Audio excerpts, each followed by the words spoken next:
ఆ అంత్య తీర్పు వచ్చేంత వరకు కాలుతూ వేదన పడుతూ ఉంటారు. అట్టి స్థితి ఎవరికి రాకూడదు. అందరూ రక్షణ పొందాలని దేవుడు కోరుతున్నాడు.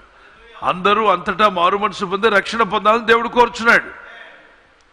అందుకే రక్షణ ముఖ్యం. ప్రభా నాకు కారు ఇవ్వు దేవా అనే దానికంటే ముందు రక్షణ ఇవ్వు దేవా, తర్వాత కారు. పెళ్లి చేయదేవా అంటే ముందు రక్షణ ఇవ్వు దేవా, తర్వాత పెళ్లి. నాకు ఉద్యోగం ఇవ్వుదేవా, ఉద్యోగం కంటే ముందు రక్షణ. వ్యాపారం ఇవ్వుదేవా, ముందు రక్షింపబడు, తర్వాత వ్యాపారం. Warranty guarantee. యేసుని నమ్ముకున్న వాడికి పరలోకం గ్యారంటీ అని అన్నాడు. ఆయన ఇది విశ్వాసం ఉంచేవాడు నశింపక నిత్య జీవం పొందును. యేసునందు విశ్వాసం ఉంచేవాడు నశించడు, నశింపక నిత్య జీవానికి వారసులమై ఉన్నాం. ఇప్పుడు ప్రభుని అసలు వినలేదు, సువార్త వెళ్ళలేదు, నరకం గురించి వెళ్ళా, పరలోకం గురించి వెళ్ళా.